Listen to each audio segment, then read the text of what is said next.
మీ ఏం IT AI job అయితే join next it challenge.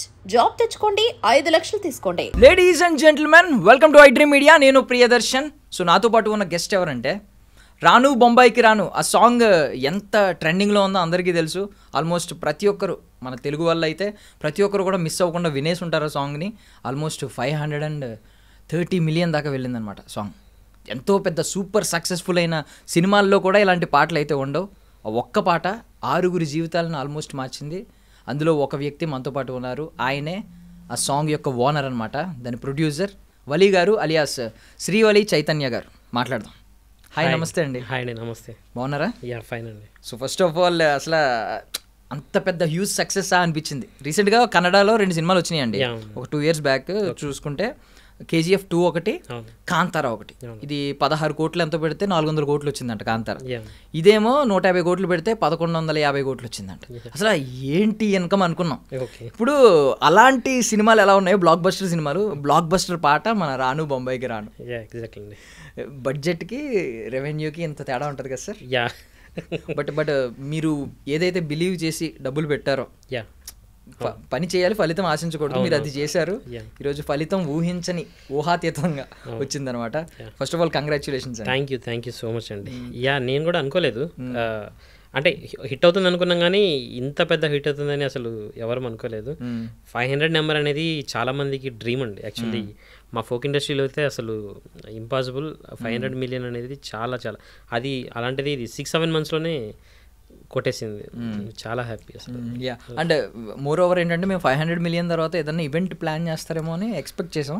Actually చేయాలి, రాము బిగ్ బాస్కి వెళ్ళక ముందే చేయాలి ఈ ఈవెంట్. కాకపోతే చాలా హరీబరీగా బిగ్ బాస్కి వెళ్ళాల్సి వచ్చింది కాబట్టి ఈ ప్రోగ్రామ్ని కొంచెం పోస్ట్పోన్ చేసాం అంతే. రాము ఎప్పుడు వచ్చినా సరే బిగ్ బాస్ నుంచి వచ్చిన వెంటనే ఉంటుంది 500 మిలియన్ సక్సెస్ ఈవెంట్ కన్ఫర్మ్. అప్పటికి 500 మిలియన్ ఉంటుందో 600 మిలియన్ ఉంటుందో అదే అప్పుడే చూసుకుంటాం. బట్ థింగ్ ఏంటంటే నార్మల్గా అయితే మీరు పార్టీకి కొన్ని ఐటమ్స్ అనుకుంటారు కదా, ఇవాళ అనుకుని ఉంటే కొన్ని ఐటమ్స్ అనుకుంటారు. మెనూ డబుల్ ఉండాలి, ఎందుకంటే మనోడు బిగ్ బాస్ జర్నీ కూడా యాడ్ అవుతుంది కదా. ఎగ్జాక్ట్లీ. సో 2 సక్సెస్లు యాడ్ చేసి కొంచెం డబుల్ ఇంపాక్ట్ ఉండాలి పార్టీలో. మరి డెఫినెట్లీ. యా, వెయిటింగ్ అండి దానికోసం కూడా. షూర్ మీరు ఆల్వేస్ వెల్కమ్ అండి పార్టీకి. అండ్ ఒక థింగ్ మాట్లాడుకోవాలి, మీరు ప్రీవియస్ ఇంటర్వ్యూలో చెప్పినట్టు నేను ఒకటి విన్నాను. ఏంటంటే నాకు ముందు నుంచి తమ్ముడు లెక్క, ఏదో సొంత తమ్ముడిలాగే ఫీల్ అయ్యాను, తను నన్ను సొంత అన్నయ్యలాగే ఫీల్ అయ్యాడు.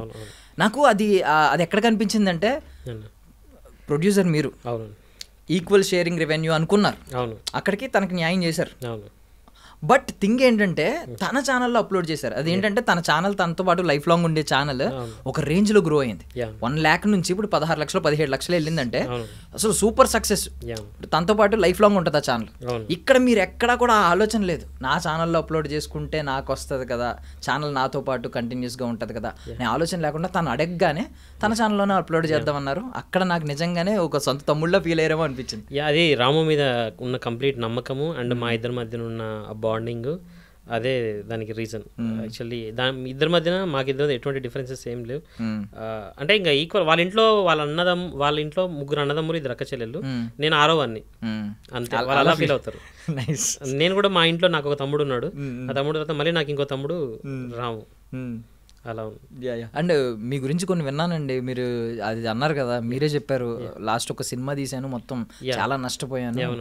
ఒక సినిమా తీసారంటే ఎంత రిస్క్ చేసి ఉంటారు. తీసానండి, 2.40 crore బడ్జెట్ సినిమా బా, కానీ దాంతో చాలా కొలాప్స్ అయ్యాను నేను, చాలా నష్టపోయాను. సినిమా పేరు చెప్పొచ్చా? వద్దండి, ఇంకా అది ఇంకా రిలీజ్ అవ్వలేదు. బట్ అది ఒక టైం వచ్చినప్పుడు డెఫినెట్గా చెప్తాను. అంటే రిలీజ్ అవ్వకముందే మీరు కొలాప్స్ అయిపోయినని ఎలా ఫీల్ అవుతుంది? అది అంటే పెట్టింది ఇంకా రికవరీ లేదు, అది రిలీజ్ అలా ఆగిపోయింది.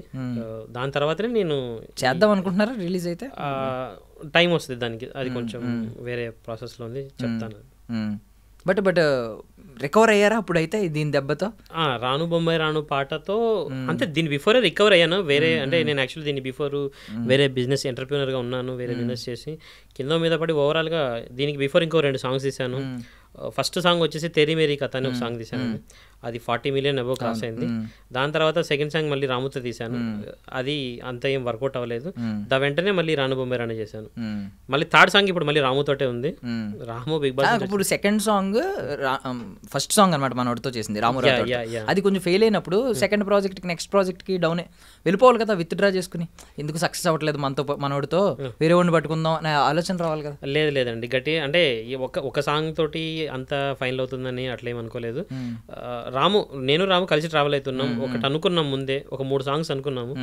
ఆ కవర్ ఎట్లా అనుకున్నది కన్ఫర్మ్ చేసేయాలి. మా ఇద్దరికి నమ్మకం ఉంది, ఈ సాంగ్ కాకపోయినా ఇంకొక సాంగ్ అయినా డెఫినెట్గా కొడతామనే నమ్మకం ఉంది. సో అలాగే ఈ సెకండ్ సాంగ్ చేసాం. అండ్ మీరు ఇందాక అన్నారు అంటే మీరు ఎంటర్ప్రెన్యూర్గా బయట ఎక్కడో బిజినెస్ పెట్టి ఏదో రకంగా సంపాదించుకున్నారు. బట్ పడిపోయిన చోట లేవడం అనేది అవసరం మనిషికి. మీరు ఎక్కడ ప్రూవ్ చేసుకోవాలి. ప్రూవ్ చేసుకున్నారా? ఇప్పుడు ఏమనిపిస్తుంది? చాలా హ్యాపీ అండి, చాలా హ్యాపీ. పడిపోయిన చోటే నిలబడడం అనేది నిజంగా దేవుడిచ్చిన గొప్ప గాడ్ గిఫ్ట్ ఇది.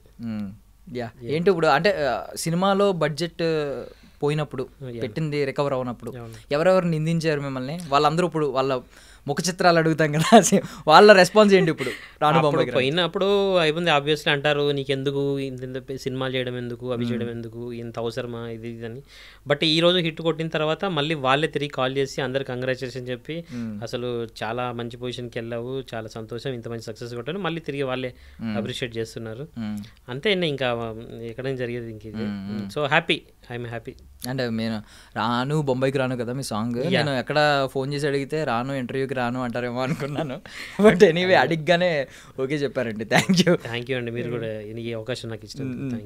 అండ్ మన బిగ్ బాస్ గురించి మాట్లాడుకుంటే, బిగ్ బాస్ సీజన్ ఇప్పుడు 9లో మనోడే యంగెస్ట్ ఏమో అనిపించింది కొంచెం. ఆల్మోస్ట్ మనోడే యంగెస్ట్ అందులో ఉన్న వాళ్ళందరిలో. యాక్చువల్లీ అదే ఇప్పుడు బిగ్ బాస్లో మీరు ఏదైతే చూస్తున్నారో రాము, అది అతని నిజమైన క్యారెక్టర్ అదేనండి. అక్కడే నటించట్లేదు. అతను బయట ఉండేది కూడా సేమ్ అదే ఇన్నోసెంట్గా ఉంటాడు, అలాగే ఉంటాడు. తనకి ఎక్కువ ఫైట్ చేయడం కానీ లేదంటే ఎక్కువ ఏదో పెట్టుకొని లోపల ఒకటి పెట్టుకొని బయట మాట్లాడడం ఇలాంటివి ఏం రాదు. చాలా చాలా ఏదంటారు చాలా మెత్తటి మనిషి రాము. సో మీరు ప్రీవియస్లీ బడ్జెట్ చెప్పేశారు 5 లక్షలు అయింది ఈ సాంగ్ అని. రెవెన్యూ ఎంత వచ్చి ఉంటుందండి మొత్తం?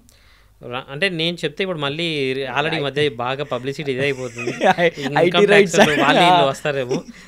బట్ ఎనీ టైమ్స్ మామూలుగా జస్ట్ క్యాజువల్గా సక్సెస్ ఎలా ఉంది అనేది చెప్పండి. బేసికలీ ఇన్ని టైమ్స్ వచ్చి ఉండొచ్చు, ఇలా వచ్చి ఉండొచ్చు. నేను 5 lakhs పెట్టి 5 lakhs ఇన్వెస్ట్మెంట్ అండి మన సాంగ్ది. దానికి ఒక దగ్గరగా రాము అంతేందుకు ఎగ్జాంపుల్ చెప్తాను. రాము ఒక 3 months బ్యాక్ ఒక 1 year అని చెప్పాడు కదా, అది 250 million అప్పుడు చెప్పాడండి. ఇప్పుడు ఇది మంది 500 million దాటిపోయింది కదా, ఇంకా దాన్ని బట్టి మీరే ఎస్టిమేషన్ వేసేసుకోవచ్చు ఎంత వచ్చింది. సూపర్, చాలా బాగా చెప్పారు, మాకు అర్థం అవుతుంది. గట్టికి కొట్టారు అయితే మొత్తానికి. అంటే ఇప్పుడు రెవెన్యూ మోడల్ ఎలా అంటే 50-50 అని ఎలా అనుకున్నారు ముందు? ఏమన్నా వేరే నెగోషియేషన్ వచ్చి ఇలా ఏమన్నా జరిగినాయా? ఏం లేదండి, యాక్చువల్లీ అసలు రాము కూడా ఏం అడగలేదు. రాము సాంగ్ మేము అనుకున్న తర్వాత ఒక రోజు కూర్చున్నాం మామూలుగా, నేనే చెప్పాను రాము సాంగ్లో వచ్చేసి రెవెన్యూ 50-50 తీసేసుకుందాం, అందులో ఇంకా డౌట్ ఏం లేదు అని చెప్పేసి అనుకున్నాం. అదే ఉన్నాం అంతే, ఇంకేం లేదు. కాకపోతే డే 1 రాము ఛానల్లోనే పెట్టాలనేది రాము చేసిన రిక్వెస్ట్ అది. సో నేను కూడా ఓకే, రాము గురించి నాకు తెలుసు కాబట్టి ఆ నమ్మకం ఉంది కాబట్టి ఈ సాంగ్ రాము ఛానల్లోనే పెట్టడం జరిగింది. అంటే ఓపెన్గా అడుగుతున్నాను, ఒకవేళ ఈ సాంగ్ ఇన్ని మిలియన్స్ వస్తుంది అని మీకు ముందే అనిపించుంటే గట్టిగా గట్ ఫీలింగ్ ఒప్పుకునేవారా? ఇదే 100% ఒప్పుకునేవారు. మీ ఛానల్లో పెట్టుకోవాలని ఆ రోజు కూడా ఈ సాంగ్ హిట్ అవుతుందని తెలుసు, కానీ ఇంత ఈ రేంజ్ హిట్ అవుతుందని తెలియదు, కానీ డెఫినెట్గా హిట్ అవుతుందని మాత్రం గట్టి నమ్మకం ఉంది. అయినా సరే నేను రాము ఛానల్ పెట్టడానికైనా నాకు అబ్జెక్షన్ లేదు. రాము నాకు రాము ఛానల్లో ఉంటే ఇంకా నా ఛానల్ ఉన్నట్టేనండి, ఇంకా దాంట్లో అసలు వేరే డిఫరెన్స్ ఏం లేదు. ఇంకా ఇప్పుడు ఏంటంటే బిగ్ బాస్కి వెళ్ళిన తర్వాత తన హ్యాండిల్స్ ఏమన్నా మీరే చూస్తున్నారా? మొత్తం అంతా అతని పిఆర్ వర్క్స్ అని నేనే చూసుకుంటున్నా. అతని ఇన్స్టాగ్రామ్, అతని ఫోన్స్ కూడా నాకే ఇచ్చేది. సూపర్. సో అది ఇద్దరు అన్నయ్యలు ఉన్నారు, ఇద్దరు అక్కలు ఉన్నారు, బట్ స్టిల్ మీకు ఇచ్చారంటే మీరు పెద్ద అన్నయ్య అని ఫీల్ అయిపోయాడు. వాళ్ళ బ్రదర్స్ కూడా అంతే, వాళ్ళు కూడా అంతే, నాతో కూడా అలాగే ఉంటారు. సేమ్ 2 ఫ్యామిలీస్ ఈక్వల్ అయిపోయాయి. సూపర్. ఈ బాండింగ్ మేము కూడా లైఫ్ లాంగ్ కంటిన్యూ అవ్వాలని కోరుకుంటున్నాం అండి. ఒక సక్సెస్ఫుల్ బాండ్ అయితే దేవుడు కొన్ని నేచర్ క్రియేట్ చేస్తుంది బాండ్స్, అలా క్రియేట్ అయింది కాబట్టి. నా వైపు నుంచి పక్కన పెడితే మామూలుగా రాముకి ఇంత ముందు ఉన్న మీద కంటే ఇప్పుడు ఫేమ్ చాలా వచ్చింది, క్రేజ్ ఇంత వచ్చింది. ఎవరండి ఈ రోజుల్లో ఒక ప్రొడ్యూసర్కి అంత ఇంపార్టెన్స్ అంత వాల్యూ ఇచ్చి ఒక బ్రదర్ లాగా ఓన్ చేసుకొని ఇంత నమ్మకం పెట్టేది? సో రాము యొక్క అదే అతని క్యారెక్టర్ అది. ఈవెన్ నెక్స్ట్ సాంగ్ ముందే కమిట్ అయ్యారా? ఒకటి అనుకున్నాము ముందే అని, కాకపోతే ఈ సాంగ్ హిట్ అయిన తర్వాత కూడా మళ్ళీ దాని మీద స్టిక్ అయి ఉన్నాం. ఇప్పుడేమో యాక్చువల్లీ రాముకి ఇప్పుడేం అవసరం లేదు. ఇప్పుడు రాము కావాలంటే రాము ఇన్వెస్ట్మెంట్ చేసుకుంటాడు, తనే పెట్టుకుంటాడు. కానీ స్టిల్ అది అలా ఏం లేదు, మనం ఏదైతే ముందు అనుకున్నామో దాని ప్రకారమే యాజ్ యూజువల్ కంటిన్యూ అవుతుంది. అది కూడా బ్లాస్ట్ అవుతుంది అండి, గట్టి బ్లాస్ట్ అవుతుంది ఆ సాంగ్ కూడా. అది హిట్ రేంజ్ అనేది నేను చెప్పలేను కానీ డెఫినెట్ మొత్తం సాంగ్ ఏమనేసారా? రెడీ అండి, సాంగ్ అంతా రెడీ, వస్తే వీడియో షూట్ చేయడం అంతే బ్యాలెన్స్. సో ఈ సాంగ్ వచ్చేసరికి కొంచెం సినిమాటిక్ స్టైల్లో ఒక రేంజ్ లో చేశారు. అసలు ఆ బ్యాక్గ్రౌండ్ సెటిల్ కానీ అదంతా ఏంటి ఇంత ఈ రేంజ్ లో చేశారా అనిపించింది సీరియస్లీ. 5 లక్షలు అంటే నేను ఫస్ట్ బిలీవ్ చేయలేకపోయాను. అవును, అంటే అది ఇన్వెస్ట్మెంట్ తక్కువ కదా, దాని వెనకాల ఉన్న హార్డ్ వర్క్ ఎక్కువ అండి. ప్లానింగ్ ఇదంతా ముందు ప్రీ ప్లానింగ్ చేసుకొని చేయడం వల్ల ఆ బడ్జెట్లోనే క్లోజ్ చేయగలిగాం. అలా ఇప్పుడు బిగ్ బాస్ చూస్తున్నారు మీరు కూడా. నిన్న కొంచెం రాముని కొంతమంది టార్గెట్ చేసి కార్నర్ చేసినట్టు అనిపించింది. పాపం మంచిగానే ఉన్నాడు మనోడు. అసలు ఎందుకు ఇంత స్టార్టింగే అంటే మనోడి నుంచి ఏమీ రాకుండానే నువ్వు సింపతి గేమ్, నువ్వు ఫేక్, నువ్వు మాస్కుడు ఇలాంటి పదాలు వింటుంటే మీకు ఏమనిపించింది? యాక్చువల్లీ వాళ్ళు ఏదో స్క్రీన్ స్పేస్ కోసము లేదంటే ఏదైనా కాంట్రవర్సీస్ హైలైట్ అవుదామని మాట్లాడుతున్న మాటల్లాగా అనిపిస్తుంది తప్ప అసలు రాముకి అక్కడ తను సింపతి కార్డు వాడాల్సుకున్న అవసరం లేదు. అతను ఉండే నేచర్ అది. అంతేకాక స్టార్టింగే రాముకి ఇచ్చిన టాస్క్ ఏంటంటే బట్టలు ఉతకడం. అందరి బట్టలు అతను ఉతికి ఐరన్ చేయడం అనేది అతని పని. అసలు అది చేతులతో ఉతకడం అనేది ఎంత పెద్ద టాస్క్ అంటే అతను ఆల్మోస్ట్ ఆ వర్క్లోనే ఉంటున్నాడు. ఇంక ఇక్కడ ఎవరితో ఏ విధంగా సింపతి కార్డు పెట్టుకొని అతను ట్రై చేస్తాడు? ఇదంతా కావాలని వాళ్ళు ఏదో ఆ స్క్రీన్ స్పేస్ తీసుకోవడం కోసం మాట్లాడుతున్న మాటలు తప్ప ఇంకా వేరేది. బేసికల్లీ బట్టలు ఉతకడం అనేది అబ్బాయిలకి అలవాటు లేని పని నిజంగా. ఇది వితౌట్ మెషిన్ చేత్తో ఉతకాలంటే, దట్టు ఇల్లందరివి ఉతకాలంటే. మనోడు గురించి మీరు ఏం చెప్పారు? లాస్ట్ కొడుకు, ముందు 2 అన్నయ్యలు 2 అక్కలు అన్నారు. సో మనోడిని ఎలా ఉంటుందంటే, మా అంచనా ఇంట్లో ఎప్పుడు లాస్ట్ కొడుకు కొంచెం హ్యాపీగా ప్యాంపరింగ్ చేస్తూ ఆకతాయిగా అల్లరి చిల్లరగా పెరుగుతూ ఉంటాడు, చాలా గారాబం చేస్తారు, ఏ పనులు చేయడు అనే ఫీలింగ్ మాకుంటుంది. సో అక్కడికి వెళ్ళిన తర్వాత నాకు ఈవెన్ ఆ బట్టలు పెట్టిన తర్వాత కూడా ఎక్కడ కంప్లైంట్ చేయలేదు, మనోడు కంప్లైంట్ చేయలేదు, మనోడు బాధపడిన సందర్భం లేదు. వాళ్ళ నుంచి కూడా ఏంటి నువ్వు బట్టలు సరిగ్గా ఉతకలేదు, నా ఉతకలేదు అని ఎవరి నుంచి కూడా వినిపించలేదు. సో ఏం చెప్తారు? మనోడు ముందు నుంచి ఆకతాయిలా పెరిగాడా? లేదు విజేత సినిమాలో చిరంజీవి కూడా లాస్ట్ కొడుకే కానీ చాలా గొప్ప మంచి బాధ్యతతో పెరిగినోడు. సో అలా ఏమన్నా మనోడు ముందు నుంచి బాధ్యతలు తీసుకుని పెరిగినోడు? ఆ సినిమాతో కంపారిజన్ కాదనండి. రాము వచ్చేసి చిన్నప్పటి నుంచి వాళ్ళ ఫ్యామిలీ చాలా స్ట్రగులింగ్, అంటే చాలా బిలో మిడిల్ క్లాస్, అంటే చాలా ఒక పేద కుటుంబమే వాళ్ళు. కూలి పని చేసుకుని వాళ్ళ మదర్ ఫాదర్ చిన్నప్పుడు కూలి పనికి వెళ్ళి చేసుకుని వచ్చేవాళ్ళే. వాళ్ళ అన్న ఇద్దరు కూడా పెద్ద చదువుకున్నది ఏం లేదు, వాళ్ళ ఆర్థిక స్తోమత కూడా అంతంత మాత్రమే. అయితే ఇంట్లో అందరికంటే చిన్నవాడు ఇతనే అయినా కూడా అసలు ఆ ఫ్యామిలీ ఈరోజు నిలబడడానికైనా లేదంటే అందరూ ఈరోజు బెటర్గా ఉండడానికి కారణం ఓన్లీ రామయ్య. ఆ ఫ్యామిలీకి అయితే చిన్నప్పటి నుంచి కష్టపడే మనసత్వం అన్నోటిది. దానికి ఒక చిన్న ఇన్సిడెంటే చెప్తాను నేను. మామూలుగా అతను లాక్డౌన్, మన 2020 లాక్డౌన్ అప్పుడు ఆ టైంలో, అప్పటికి అతను ఇంకా ఏ సాంగ్ చేయలేదు, ఈవెన్ సొమ్మసిల్లిపోతున్నాం అనే సాంగ్ కూడా రాలేదు. ఆ టైంలో వాళ్ళ ఫ్యామిలీ ఇంట్లోకి తినడానికి కూడా డబ్బులు లేని పరిస్థితి ఉన్న టైంలో అతను అదంతా అర్థం చేసుకొని వాళ్ళ ఉంటున్న ఊర్లోనే ఒక కూరగాయల బండి పెట్టుకొని, తోగుడు బండి పెట్టుకొని కూరగాయలు వీధి తిరిగి అమ్మి డబ్బులు సంపాదించి ఆ ఇంట్లోకి ఫుడ్కి అరేంజ్ చేశాడు.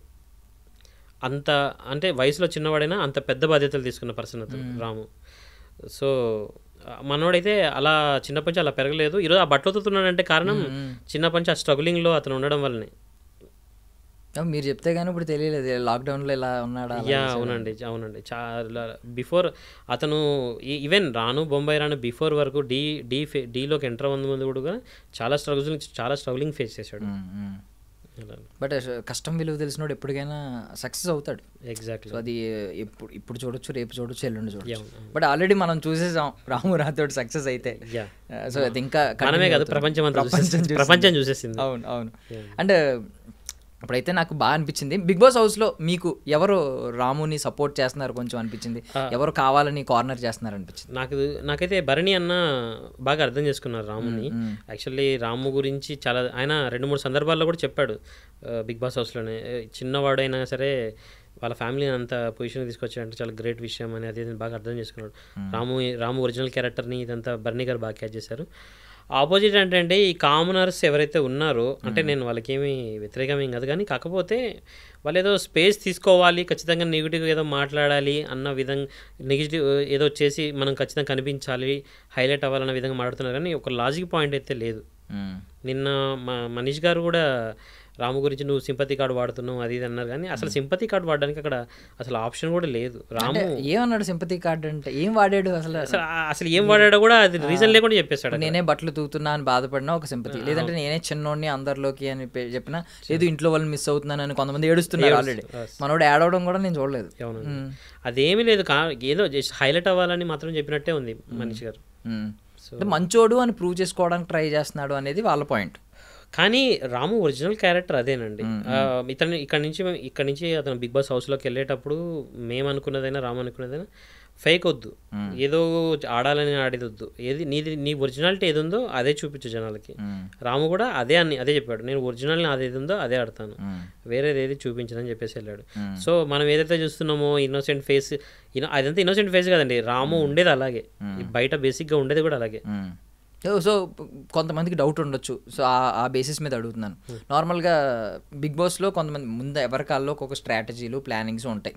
అంటే మంచోళ్ళ ఉంటే కొన్నాళ్ళు ఎక్కువ సర్వైవ్ అవుతాం, లేదంటే ముందు నుంచి గొడవలు పెట్టుకుంటే స్క్రీన్ స్పేస్ ఉంటుంది, ఇలాంటి ఆలోచనలు ఉంటాయి. మీకు ఈవెన్ చాలా మందిని చూస్తే డౌట్ వస్తుంది, ఎందుకంటే పాయింట్ లేకపోయినా అరిచేవాళ్ళు, కావాలని రాద్ధాంతం చేసేవాళ్ళు మనం చూస్తూ ఉంటాం బిగ్ బాస్లో. సో వాళ్ళని చూసినప్పుడు వీళ్ళు ప్లానింగ్తో వచ్చారు, ఎక్కువ స్క్రీన్ స్పేస్ కావాలని అనిపిస్తుంది.